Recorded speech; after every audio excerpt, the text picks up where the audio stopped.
லைஃப்பில் சக்ஸஸ்ஃபுல்லாக இருக்கிற எல்லாருமே சொல்கிற ஒரே காமன் விஷயம், set your goals and achieve it. ஆனால் நம்ம லைஃப்க்கு கஸ்டமைஸ்டாக ஒர்த்தியான கோல்ஸ் என்ன அப்படின்னு நான் ரொம்பவே குழம்பியிருக்கேன். நம்ம எல்லாரோட லைஃப் ஸ்டோரியும் 10 செகண்டில் சொல்லணுன்னா, காலையில் எந்திரிக்கிறோம், வேலை, குடும்பம், பில்ஸு, ஹெல்த்து, நம்ம கனவு, இது எல்லாத்தையும் ஜகிள் பண்ணிகிட்ருக்கோம். எல்லாருக்கும் பெட்டர் லைஃப் வேணும்னு தான், ஆனால் அதுக்கு எங்கே டைம் அண்ட் மணி?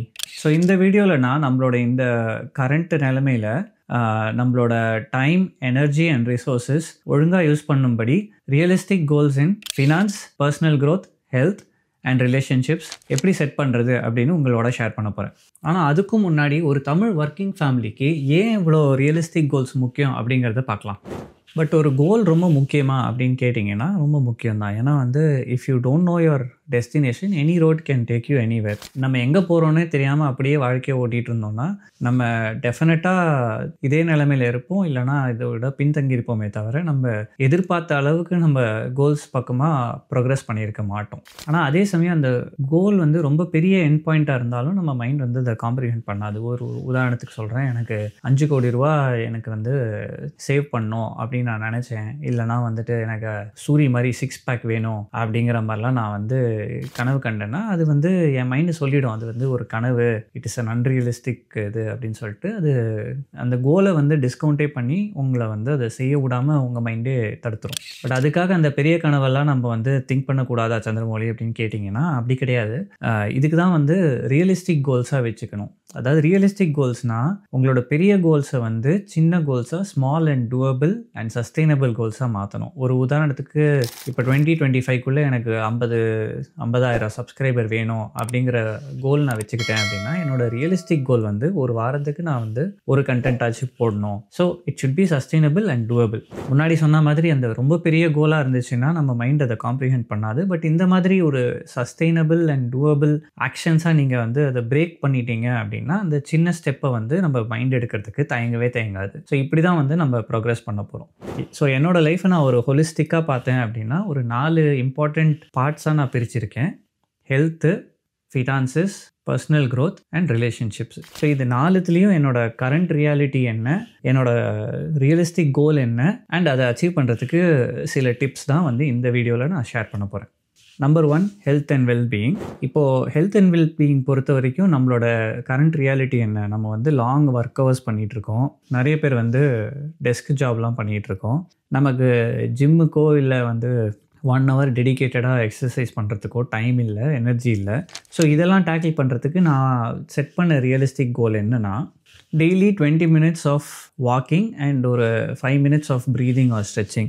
முன்னாடியே நான் இதை பற்றி பேசியிருக்கேன். என்னோட ஒய்ஃபோடு நான் டெய்லி ஒரு 20 minutes வாக்கிங் போவேன். இது எனக்கு ரொம்ப ஒரு ரிலாக்ஸ்டு டைமாக இருக்கும். ப்ளஸ் எங்களோட லைஃப்பில் நடக்கிற எல்லா டிஃபிகல்ட்டிஸையும் நாங்கள் 2 பேரும் ஷேர் பண்ணுறோம். நான் தனியால் இல்லை அப்படிங்கிற ஒரு ரீஇன்ஃபோர்ஸ்மெண்ட் அண்ட் ஒரு கிரவுண்டட்னஸ் எனக்கு இந்த 20 minutes தரும். ப்ளஸ் நான் நம்ம டெய்லி லைஃப்பில் எப்படி இதை இன்கார்பரேட் பண்ணலான்னு சில ஹேக்ஸ் நான் இப்போ ஷேர் பண்ண போகிறேன். சப்போஸ் ஒரு ஆஃபீஸில் ஒரு மீட்டிங் இருக்குது, அந்த காலில் நீங்கள் யாரோ ஒருத்தவங்க ப்ரெசென்ட் பண்ணுறாங்க அப்படின்னா உங்கள் வீடியோ ஆஃப் பண்ணிவிட்டு கொஞ்சம் அப்படியே ஸ்ட்ரெச்சஸ்ஸு, அந்த மாதிரி கால் ஆட்டுறது, கை அசைக்கிறது, அந்த மாதிரிலாம் நீங்கள் இன்கார்பரேட் பண்ணலாம்.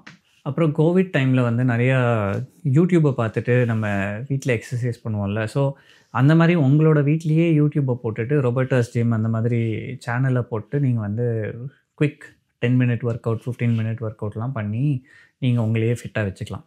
நெக்ஸ்ட்டு நம்ம ஃபினான்சஸ்க்கான ரியலிஸ்டிக் கோல் பற்றி பார்க்கலாம். இப்போது நம்மளோட ஃபினான்சஸ் பற்றி ரியாலிட்டி என்ன? மோஸ்ட்லி எல்லாருமே சேலரிடாக தான் இருப்போம். கொஞ்சம் குறைச்சலான சேலரி, 2-3 இஎம்ஐ இருக்குது, அப்புறம் நிறைய கமிட்மெண்ட்ஸ் ஓடிட்டுருக்கு. ஸோ மாத கடைசியில் மோஸ்ட்லி கஜானா காலி ஆயிரும். ஸோ இந்த மாதிரி ஒரு நிலைமைக்கு நான் செட் பண்ண ரியலிஸ்டிக் கோல் என்ன அப்படின்னா, ஒரு மாதத்துக்கு அட்லீஸ்ட் ஒரு 10,000 rupees சேவ் பண்ணணும் அப்படிங்கிறது தான்.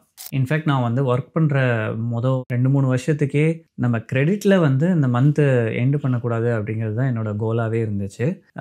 பட் நிறையா ஃபினான்ஸ் புக்ஸ் எல்லாம் நான் படிச்சுட்டு எப்படி நம்ம ஃபினான்சஸை பெட்டராக மேனேஜ் பண்ணலாம் அப்படிங்கிறத பற்றி நானே ஒரு பெரிய லாங் அண்ட் டீட்டெயில்டு வீடியோ போட்டிருக்கேன். ஸோ அதை நீங்கள் பாருங்கள், நிறைய டிப்ஸ் கிடைக்கும். உங்களோட ஃபினான்சஸை எப்படி உங்கள் கண்ட்ரோலில் கொண்டு வரலாம் அப்படிங்கிறதெல்லாம் அந்த வீடியோ வழியாக நீங்கள் தெரிஞ்சுக்கலாம். நெக்ஸ்ட் வந்து நம்ம ஹார்ட்டுக்கு ரொம்ப இம்பார்ட்டண்ட்டான ரிலேஷன்ஷிப்ஸ் எப்படி ஒரு ரியலிஸ்டிக் கோல் செட் பண்ணலாம் அண்ட் ரிலேஷன்ஷிப்ஸ் எப்படி மேனேஜ் பண்ணலாம் அப்படிங்கிறத பார்க்கலாம். இப்போ ரிலேஷன்ஷிப் அண்ட் ஃபேமிலி பொறுத்த வரைக்கும் நம்ம ரியாலிட்டி என்ன, நமக்கு வந்து டைம் இல்லை, ஆனால் பசங்க வளர்ந்துக்கிட்டே போகிறாங்க, அவங்களோட டைமும் வந்து ரொம்ப கம்மியாக தான் இருக்குது.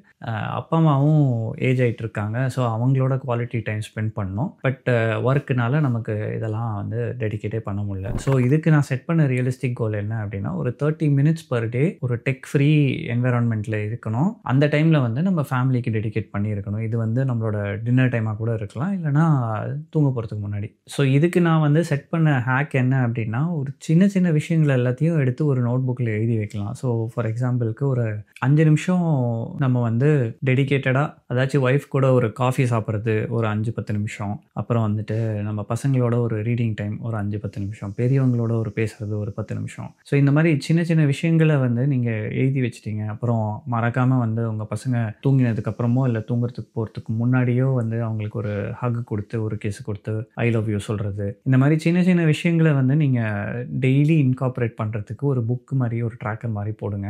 ரைட்டிங் வச்சு நீங்கள் எப்படி உங்கள் லைஃபையே மாற்றலாம் அப்படின்னு ஒரு வீடியோ நான் ரீசெண்டாக போட்டிருந்தேன். அது நல்லாவே போயிட்டுருக்கு. ஸோ அதில் நீங்கள் பார்த்தீங்கன்னா உங்களுக்கு புரியும், ஏன் நீங்கள் வந்து எழுதும் போது நீங்கள் ஒரு ஸ்ட்ரீக் க்ரியேட் பண்ணீங்க அப்படின்னா நீங்கள் வந்து டெய்லி இதுக்கு முக்கியத்துவம் கொடுப்பீங்க. நெக்ஸ்ட் டைம் நீங்கள் ஏதாச்சும் ஒரு ஷார்ட்ஸ் பார்க்கணும், இல்லைனா வந்து யூடியூப்பில் ஏதாச்சும் வீடியோ பார்க்கணும் அப்படின்னு நீங்கள் வந்து உட்காரும்போது உங்கள் பிரெயின் ஆட்டோமேட்டிக்காக உங்களுக்கு ரிமைண்ட் பண்ணும். நீங்கள் இதெல்லாம் செஞ்சுட்டு அதுக்கப்புறமா உங்களுக்கு தேவையான டோபமைன் எடுத்துக்கோங்க அப்படின்னு ஒரு ரிமைண்டர் இருக்கும். ஸோ நெக்ஸ்ட் ஆஸ்பெக்ட் நம்ம வந்து பர்சனல் க்ரோத்தை பற்றி போகலாம்.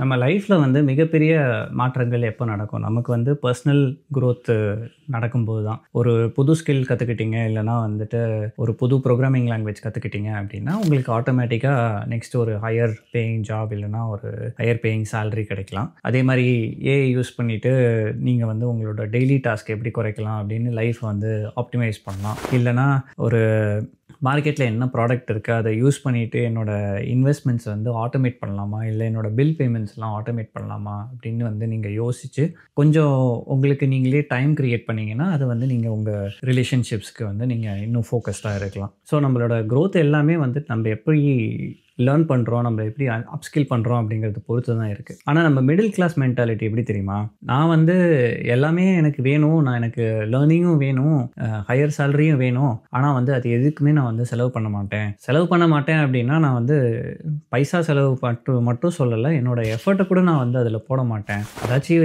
இந்த வாய்ப்புகள்லாம் என் மடியில் வந்து விழணும், அது வந்து என் மடியில் விழுந்ததுக்கப்புறம் அது தேவையில்லையான்னு நான் வந்து இவாலுவேட் பண்ணுவேன். இப்படிலாம் வந்து நம்ம மிடில் கிளாஸ் மென்டாலிட்டி திங்க் பண்ணிவிட்டு அப்புறம் பிடிச்ச புள்ளியார் மாதிரியே இருந்துட்டு அப்புறம் என் நிலைமை சரியில்லை அப்படின்னு இருக்கிறவங்க எல்லாருக்கிட்டையும் புலம்பிட்டு உட்காந்துருப்போம். ஸோ இந்த சைக்கிளை நான் வந்து பிரேக் பண்ணுறதுக்கு நான் செட் பண்ண ரியலிஸ்டிக் கோல் என்னென்னா 15 மினிட்ஸ் பர் டே ரீடிங், இல்லைனா listening to an audio book, இல்லைனா பாட்காஸ்ட். நிறைய ஆப்ஸ் எல்லாம் வந்துருச்சு இப்போது, மேனேஜ்மெண்ட் புக்ஸ் எல்லாம் இருக்கு இல்லையா, அதெல்லாத்தையும் வந்து தமிழ்லையோ இங்கிலீஷ்லையோ ஒரு 15-20 மினிட்ஸில் சம்மரைஸ் பண்ணிவிடும். ஸோ நீங்கள் ஆஃபீஸ் போகிற டைம், இல்லைனா ஆஃபீஸ்லேருந்து வர டைம், இல்லைனா வந்து நீங்கள் குக் பண்ணுற டைம், ஃப்ரீ டைம் கிடச்சிச்சோ அப்போ உங்கள் ஏர்பாட்ஸை மாட்டிக்கிட்டு ஏதாச்சும் ஒரு விஷயத்தை வந்து கற்றுக்கோங்க. இல்லைனா என்ன மாதிரி வந்து தூங்க போகிறதுக்கு முன்னாடி ஒரு 15 மினிட்ஸ் ஒரு மேனேஜ்மெண்ட் புக்கை படிங்க. நீங்கள் ஏதாவது ஒன்று கற்றுப்பீங்க, ப்ளஸ் தூக்கம் செம்மையாக வரும். இந்த ரீடிங் ஹேபிட் நான் வந்து ஏன் ரொம்ப நிறைய வாட்டி எம்ஃபசைஸ் பண்ணுறேன் அப்படின்னா, நீங்கள் வந்து நல்ல பாசிட்டிவான விஷயங்களை வந்து கற்றுக்குறீங்க அண்டு புதுசாக நீங்கள் வந்து எதையாவது கற்றுக்குறீங்க அப்படின்னா உங்களோட நியூரல் பேட்டர்ன்ஸ் வந்து மாறி, உங்களோட பிரெயினோட ஸ்ட்ரக்சரே மாறி, உங்களோட அவுட்லுக்கே வந்து ரொம்ப பாசிட்டிவாக மாறிடும். இதை வந்து நான் பர்சனலாகவே உணர்ந்திருக்கேன். எப்போனா என்னோட பர்ன் அவுட் டைமில் நான் ரொம்ப நெகட்டிவாகவும் ரொம்ப கிரிட்டிக்கலான ஒரு பர்சனாகவே இருந்துகிட்டு இருந்தேன். ஸோ எதை எடுத்தாலும் நான் வந்து அதில் என்ன நோட்டு சொல்கிறது அப்படிங்கிறத பற்றி தான் நான் ஃபோக்கஸ் பண்ணுவேன். ஸோ இதை நான் மாற்றணும் அப்படிங்கிறதுக்காக நிறைய புக்ஸ் எல்லாம் படிக்க ஆரம்பித்த போது ஆட்டோமேட்டிக்காக என்ன ஆச்சு அப்படின்னா, என்னோட திங்கிங் ப்ராசஸே வந்து ப்ராப்ளம்ஸ், இதில் என்ன ப்ராப்ளம் இருக்குது அப்படிங்கிறத பற்றி திங்க் பண்ணாமல் இதோட சொல்யூஷன் என்ன அப்படின்னு சொல்யூஷன்ஸ் திங்கிங்க்கு வந்து மைண்டு மாறிடுச்சு. ஸோ என்னோட அவுட்லுக்கே வந்து இன்னும் ரொம்ப பாசிட்டிவாகவும் ஒரு ரொம்ப சேஞ்ச்டாகவும் இருந்துச்சுங்கிறதுனால ரீடிங்கை வந்து நான் ரொம்ப அட்வொகேட் பண்ணுவேன். ஸோ ஒரு 15 மினிட்ஸ் to 30 மினிட்ஸ் டெய்லி நீங்கள் வந்து ரீடிங்கை இன்கார்பரேட் பண்ணுங்கள், உங்கள் லைஃபே சேஞ்ச் ஆகும். ஸோ ஒரு ரேப்பப் மாதிரி சொல்லணும் அப்படின்னா, நம்ம லைஃப்பில் வந்து கோல்ஸ் ரொம்பவே முக்கியம். பட் நம்ம லைஃப்பில் ப்ராக்ரஸ் பண்ணாமல் இருக்கிறதுக்கும் நம்ம கோல்ஸ் ஒரு தடையாகவே இருக்கலாம். எப்படி அப்படின்னு கேட்டிங்கன்னா, ரொம்ப அன்அச்சீவபிள் அண்ட் அன்ரியலிஸ்டிக் ரொம்ப பெரிய கோல்ஸாக இருந்துச்சுன்னா அதெல்லாம் அச்சீவ் பண்ண முடியாது. ஸோ இந்த தருணத்தில் நமக்கு ரொம்ப இம்பார்ட்டண்ட்டான விஷயம் என்ன அப்படின்னா, realistic and doable and sustainable goals தான் இப்போது இம்பார்ட்டண்ட்டு. அதை பற்றி தான் நான் இந்த வீடியோவில் கொஞ்சம் பேசினேன். ஸோ இப்போ வந்து நீங்கள் உங்கள் லைஃப்பில் எது இம்பார்ட்டண்ட்டு, அதை வந்து எப்படி நீங்கள் கோல்ஸாக செட் பண்ண போகிறீங்க அண்ட் ரியலிஸ்டிக் கோல்ஸாக நீங்கள் எப்படி செட் பண்ணுவீங்க அப்படின்னு கமெண்ட்ஸில் ஷேர் பண்ணுங்கள். தேங்க்ஸ் ஃபார் வாட்சிங் லைஃப் அண்ட் பிளாக். இது வரைக்கும் நீங்கள் சப்ஸ்கிரைப் பண்ணலன்னா ப்ளீஸ் சப்ஸ்கிரைப் பண்ணுங்கள். தேங்க்யூ.